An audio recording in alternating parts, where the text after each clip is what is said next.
Hello everyone, welcome to my channel royaltaste.kb and please like, share and subscribe if you want these classes more.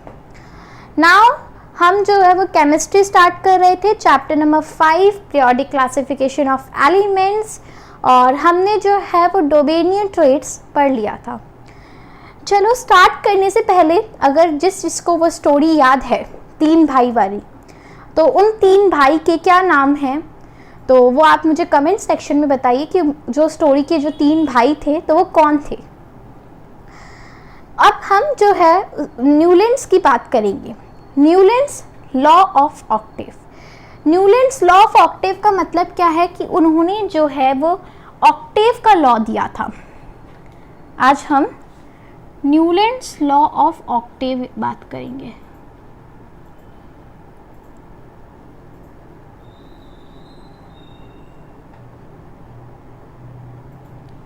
Newlands law of Octave. देखो ये कब आए थे, मतलब आए का मतलब क्या बताया हुआ है हमने, कब इन्होंने डिस्कवरी की. तो इन्होंने कब डिस्कवरी की थी, इन्होंने की थी 1864 में. 1864 में मतलब इन्होंने जो अपना लॉ दिया वो 1864 में दिया. और इनके टाइम पे 56 एलिमेंट्स. देखो ये कुछ इम्पॉर्टेंट चीज़ें हैं जो आपको ध्यान रखनी है. कुछ इम्पॉर्टेंट चीज़ें हैं जो आपको ध्यान रखनी है कि 56 एलिमेंट्स दिए थे. जब डोबेनियर थे तब लेस देन 33 एलिमेंट्स थे. और ऐसा नहीं है कि आपको डायरेक्ट यहाँ से स्टार्ट करना है, आपको फर्स्ट जो है वो डोबेनियर से स्टार्ट कीजिए और फिर नेक्स्ट पे. नाउ 56 एलिमेंट्स इनके टाइम पर क्या हो गए थे, डिस्कवर्ड हो गए थे. तो इनका लॉ क्या था, इन्होंने क्या अपनी जो चीज़ें देखी समझी वो क्या बताई. According to Newlands, when elements are arranged in the order of increasing atomic masses, the property of the 8th element are a repetition of the property of the first element. सबसे पहले इनका लॉ क्या कहता था, इनका law कहता था अगर हम एलिमेंट्स को उनके बढ़ते हुए एटॉमिक मासेस पे अरेंज करें तो जो पहले एलिमेंट की जो प्रॉपर्टी जो होगी वो ठीक जाकर 8th एलिमेंट की प्रॉपर्टी से क्या खा जाएगी, मैच खा जाएगी. Give me a few seconds to make the table. Hydrogen, fluorine, chlorine. देखो ये आप समझोगे कि हमने तो इसी टेबल नहीं समझी है. देखो ये उस टाइम है जो न्यूलैंड ने बनाई थी अपनी टेबल, ठीक है.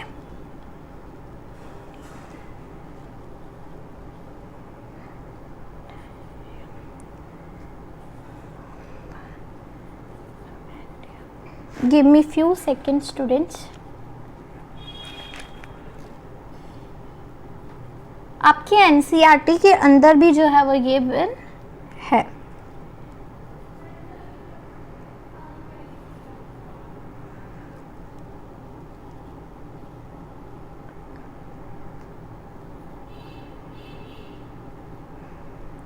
टेंशन मत करना, जो इसकी 118 एलिमेंट्स की जो टेबल है उसको याद करने की ऐसी ट्रिक मैं आपको बताऊंगी कि वो आप टेबल कभी भी जो है वो नहीं भूलेंगे. इन टेबल्स को आपको लर्न करने की ज़रूरत नहीं है, बस आपको इनके लॉ को समझने की ज़रूरत है कि आखिर इनका लॉ क्या था. There is no need to learn this table.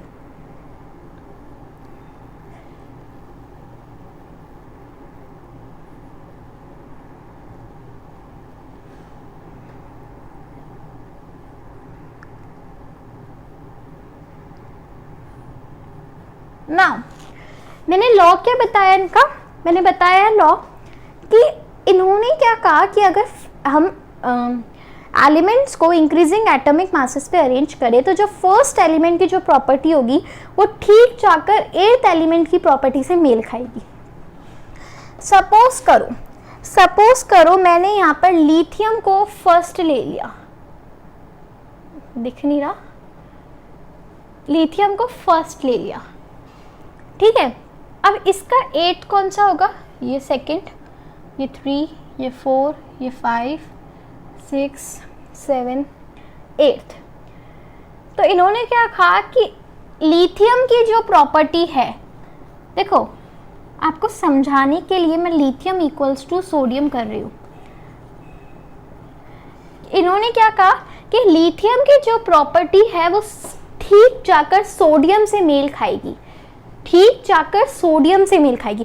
देखो मैं ऐसा नहीं कह रही हूँ कि आप लिथियम से ही शुरू करो, आप चाहे हाइड्रोजन से कर लो, आप चाहे हाइड्रोजन से कर लो, ये इनका लॉ है। आपको इसकी लिमिटेशंस पता चलेगी कि इनकी लॉ में क्या क्या गड़बड़ी थी। तो आप लोग अगर ये समझे कि यार hydrogen is non metal and non metal कैसे मेटल के साथ लिंक खाएगा, तो थोड़ा रुकिए, लिमिटेशंस में इनकी गड़बड़ी जो है वो पता चलेगी। हाइड्रोजन को अगर मैं फर्स्ट मान लूँ, सपोज मैंने हाइड्रोजन को फर्स्ट मान लिया, तो ये सेकंड, ये थर्ड, ये फोर्थ, ये 5, ये 6 और ये 7, मतलब एक एक नंबर आगे बढ़ गया। तो फ्लोरीन की प्रॉपर्टी हाइड्रोजन से जा मेल खाएगी। कौन कह रहे हैं, न्यूलैंड जी कह रहे हैं, न्यूलैंड जी कह रहे हैं। तो ठीक है, इनकी प्रॉपर्टी के हिसाब से हमने कर दिया। तो अब ये क्या कहते थे कि देखो इन तीनों की प्रॉपर्टी सेम होगी आपस में, ठीक है, ठीक है। बेरिलिन मैग्नीशियम की आपस में प्रॉपर्टीज क्या होंगी, मेल खाएंगी। मेल का मतलब क्या है यार, मतलब सिमिलर प्रॉपर्टीज होंगी, है ना, सिमिलर प्रॉपर्टीज होंगी। Newland classification of element based on this law of octave however gave a very important conclusion that there is some systematic relationship between the order of atomic masses and repetition of properties। देखो Newland जी कहते थे कि यार कुछ तो है, मतलब कुछ तो मामला है इनके बढ़ते हुए इंक्रीजिंग एटॉमिक मासेस के बीच में, और जो इनकी प्रॉपर्टीज ऐसे रिपीट हो रही है, तो कुछ तो मामला है। अब उन्होंने उस मामले को इस तरह बता दिया, वो उनकी चॉइस है, हमारी नहीं है, वो उनकी चॉइस थी कि उन्होंने उस मामले को कुछ इस तरह बनाकर बता दिया। अब वो मामला क्या है वो तो हमको पता है कि हमारी मॉडर्न पीरियोडिक टेबल है, बट हम अगर एंशियंट से बात करें तब लोगों को नहीं पता था। लोगों को ये टेबल आई, देखो डोबेनियर ने जो बताया लोगों ने मान लिया, न्यूलैंड ने जो बताया लोगों ने मान लिया, आगे जो बताएगा लोग उसे भी मान लेंगे। अब देखो अब न्यूलैंड्स की लिमिटेशन सुन लीजिए। न्यूलैंड्स की लिमिटेशंस क्या थी? The law of octave was applicable to the classification of elements up to calcium only. इनका जो लॉ ऑफ ऑक्टेव था ना, जो इन्होंने कहा था कि फर्स्ट एलिमेंट की प्रॉपर्टी को ले लो और उसकी 8th एलिमेंट की प्रॉपर्टी को ले लो, सिमिलर है। इनका ये लॉ सिर्फ यहाँ तक, सिर्फ कैल्शियम तक ही चला। मतलब कहाँ तक चला है इनका लॉ? कैल्शियम तक ही चला है, बाकियों के लिए चला ही नहीं। अरेंज तो कर दिए इन्होंने, लेकिन लॉ नहीं चला। तो लगभग इनका कितने के लिए लॉ चला? 1 2 3 4 5 6 7 8 9 10 11 12 13 14 15 16 17। तो इनका लॉ 17 एलिमेंट्स पे चला, ठीक है। डोबेनियर का 9 पे ही चला था, इनका 17 एलिमेंट्स का चला। Next limitation of the Newlands law of Octave. Newlands assumed that there are only 56 elements in nature and no more element would be discovered in future। अब ये न्यूलैंड जी बहुत ही मतलब अलग ही सोचते थे, इनकी तो सोच ही अलग थी। इन्होंने क्या सोच लिया, ये कहने लगे कि 56 ही एलिमेंट रहेंगे नेचर में, 56 एलिमेंट से एक एलिमेंट भी जो है वो आगे नहीं बढ़ेगा। न्यूलैंड जी ने सोच लिया कि 57 एलिमेंट हो ही नहीं सकते। मतलब इन्होंने एक क्या कहते हैं, राजा और घोषणाएं कर देते हैं ना, वैसे इन्होंने घोषणा कर दी कि 56 एलिमेंट ही, 56 कितना होता है 56 एलिमेंट्स ही क्या करेंगे, एग्जिस्ट करेंगे हमारी नेचर के अंदर। बाकी एलिमेंट्स हमारे नेचर में एग्जिस्ट ही नहीं करेंगे और कोई न्यू एलिमेंट भी जो है वो हमारे फ्यूचर में आके डिस्कवर्ड नहीं होगा। लेकिन हम आज जानते हैं हमारे कितने एलिमेंट्स डिस्कवर्ड हैं, how many elements are discovered now. Question का जवाब दीजिए कमेंट सेक्शन में। नाउ जब हम मॉडर्न पीरियोडिक टेबल पे आएंगे तब मैं आपको इसका आंसर भी जो है वो बता दूंगी, वैसे सबको पता होगा। नाउ इनकी थर्ड लिमिटेशन क्या थी, in order to fit element in his periodic table he put two unlike element in a single slot. देखो अब ये क्या करते थे यार, चलो तोड़ो मोड़ो कैसे भी कर दो, तो इन्होंने क्या किया, दो अनलाइक एलिमेंट्स को सेम स्लॉट के अंदर रख दिया। दिस इज कोबाल्ट एंड निकल। कोबाल्ट एंड निकल को इन्होंने सेम में रख दिया। इन्होंने क्या कहा, देखो इन दोनों की प्रॉपर्टीज एक दूसरे से कोई मेल नहीं खाती, फिर भी इनको एक स्लॉट में कैसे रखा बताया ही नहीं, इसके बारे में उन्होंने कुछ रीजन ही नहीं दिया। The fourth limitation of the Newland's law of octave, iron which resemble cobalt and nickel in properties was placed far away from them। देखो आयरन जो कि कोबाल्ट और निकल की प्रॉपर्टी को शोन करता है उसे बहुत दूर जाकर पटक दिया।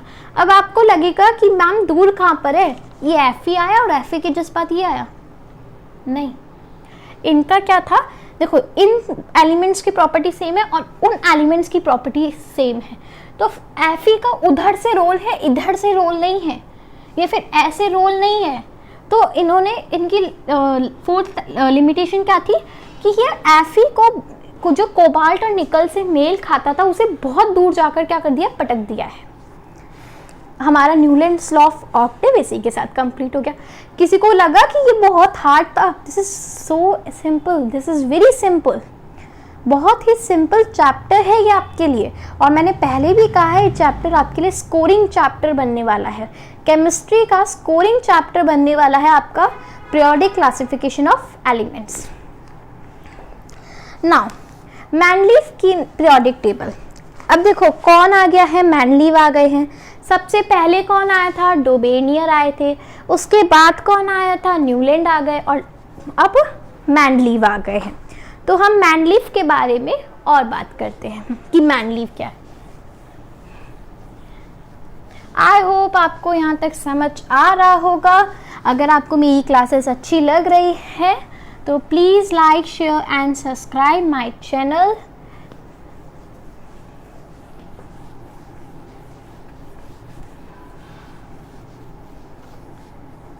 देखो छोटी छोटी बातों को याद रखना होगा आपको इस चैप्टर में, you can not miss the small things, okay.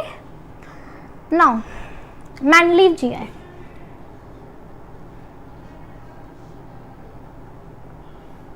मैनलीव, ठीक है, मैनलीव और Mendel, George J Mendel, don't be confused, George J Mendel वहाँ पर है भाई बायोलॉजी में, मैनलीव हमारे किसके अंदर है, केमिस्ट्री में है। नाउ मैनलीव क्या है, according to Mendeleev the properties of elements are a periodic function of their atomic masses. अब मैनलीव के अकॉर्डिंग जो एलिमेंट्स की जो प्रॉपर्टीज थी वो एक पीरियोडिक फंक्शन निभाती थी एटॉमिक मासेस का, मैनलीव के अकॉर्डिंग, नॉट माय अकॉर्डिंग, मैनलीव के according. There are 7 periods and 8 groups in the original periodic table of Mendeleev. He was guided by 2 factors. देखो इन्होंने दो फैक्टर को लेके इन्होंने अपनी पीरियोडिक टेबल बनाई जिसके अंदर 7 तो पीरियड दिए, यहाँ लिख देती हूँ 7 पीरियड्स दिए और 8 ग्रुप्स दिए, 7 पीरियड्स दिए और 8 ग्रुप्स दिए, किसने, मैंडलीव ने। फर्स्ट फैक्टर क्या था, बढ़ता हुआ एटॉमिक मासेस, बढ़ता हुआ एटॉमिक मासेस, पहला तो इन्होंने ये दे दिया। दूसरा क्या दिया, grouping together of elements that have similar properties, उन एलिमेंट्स को एक साथ ग्रुप कर दो जिनके पास सिमिलर प्रॉपर्टीज है। ग्रुपिंग टुगेदर ऑफ एलिमेंट्स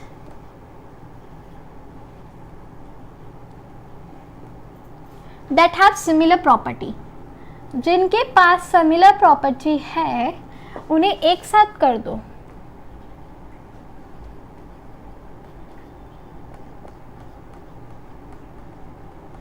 समझ आया क्या कहने की कोशिश कर रहे हैं? Suppose for an example, suppose आप हो एक जगह, आप हो और आपकी फ्रेंड है।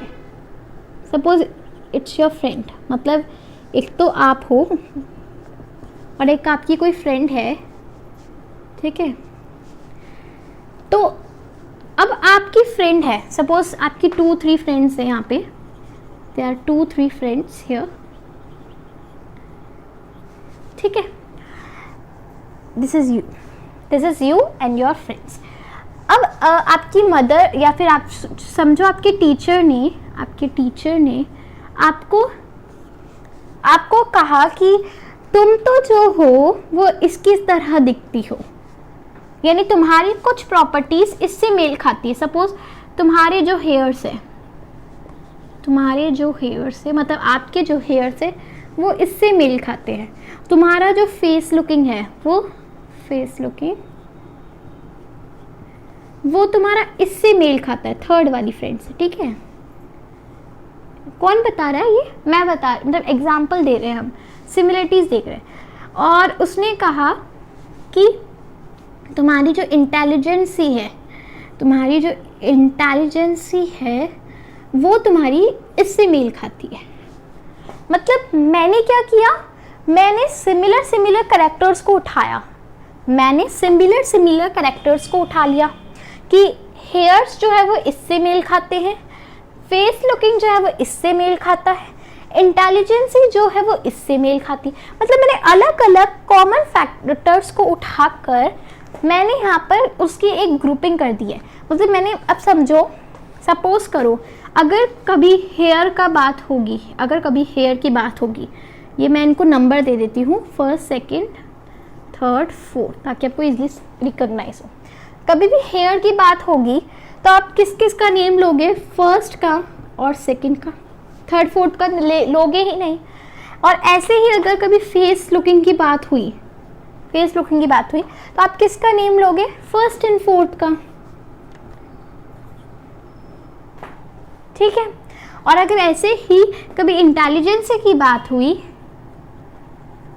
This is an example for you, तो आप किसका नेम लोगे? फर्स्ट एंड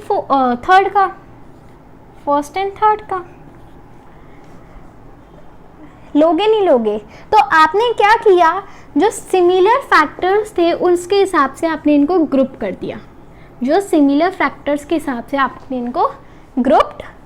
दिया। समझ आया एग्जाम्पल? सिमिलरली मेंडलीव ने भी कुछ यही कहा कि जिन एलिमेंट्स के सिमिलर फैक्टर्स मेल खाते हैं, उन्हें एक साथ ग्रुपिंग कर दो। 7 पीरियड और 8 ग्रुप जो है वो उन्होंने दिए, और इसकी टेबल जो है वो आपके एनसीईआरटी बुक के अंदर गिवन है। अब Mendeleev arrange all the known 63 elements in the order of increasing atomic masses in horizontal rows along with similar properties in similar vertical column। अब मेंडलीव ने, मतलब मैं टेबल नहीं बना रही हूँ यहाँ पे, आप समझने की कोशिश करो। मेंडलीव के टाइम पे 63 एलिमेंट्स आ गए थे, ठीक है। तो मेंडलीव ने जितने भी 63 एलिमेंट्स थे उनको अपने लॉ के हिसाब से उन्हें हॉरिजेंटल एंड वर्टिकल रो में जो है वो क्या कर दिया है, अरेंज्ड कर दिया है। For undiscovered elements at that time for which gaps were left in the periodic table were named as eka boron, eka aluminium, eka silicon by prefixing the term eka to the name of the presiding element of the same group। देखो, अब जो element उस time आप कह सकते हो, जो element उस टाइम डिस्कवर्ड भी नहीं हुए थे, उस एलिमेंट को उन्होंने जो है उसके लिए स्पेस छोड़ दी। फॉर जो सिमिलर है उसको एक प्रीफिक्स देके, एक सफिक्स देके उसके लिए स्पेस छोड़ दी। जैसे कि एक का बोरोन, एक का सिलिकॉन,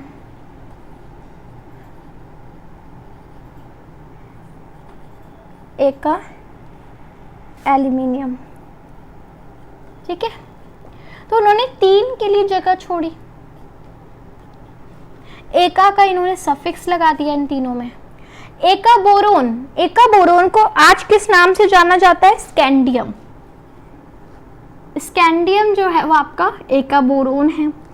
एका सिलिकॉन को आप जर्मेनियम के नाम से जानते हैं, जर्मेनियम। एका एल्यूमिनियम को आप गैलियम के नाम से जानते हैं आज। तो इन्होंने अपने सफिक्स के अकॉर्डिंग सफिक्स लगाते हुए जो एलिमेंट्स उस टाइम डिस्कवर्ड नहीं हुए थे उनकी सिमिलर प्रॉपर्टीज के हिसाब से उनके लिए स्पेस छोड़ दी। तो इनका एक तो ये बहुत ही अच्छा था कि किसी ने भी इसके बारे में नहीं सोचा था, लेकिन इन्होंने इसके बारे में सोचा। मेरिट्स क्या थे और डीमेरिट्स क्या थे, मतलब मेरिट्स एंड लिमिटेशन की बात करेंगे आज हम इस वीडियो में आखिरी में। Merits and limitations, merits and limitations क्या थी? तो सबसे पहले मेरिट्स क्या थे मैनलीफ के? मैनलीफ periodic law predicted the existence of same elements that had not been discovered at that time.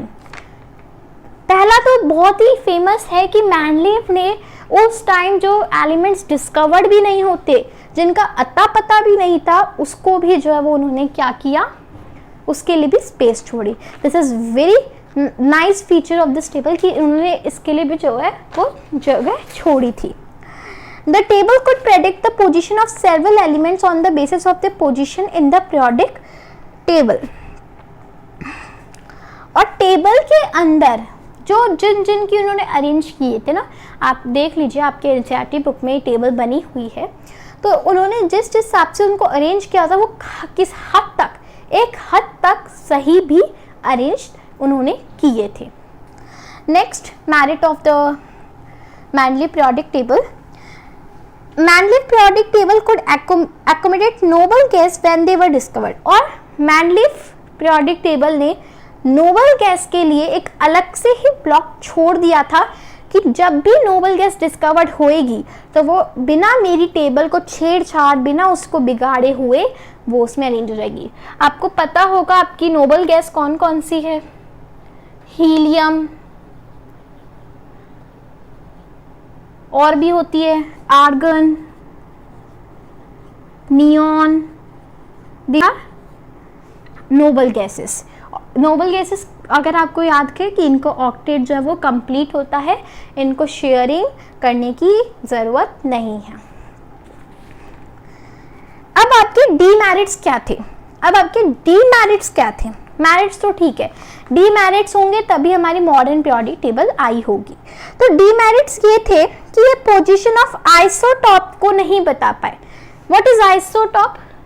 Isotope क्या है?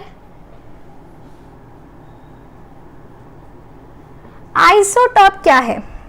Those elements whose atomic number same but atomic mass is different। Atomic number same हो और atomic mass different हो, वो क्या होते हैं? हमारे आइसोटॉप होते हैं।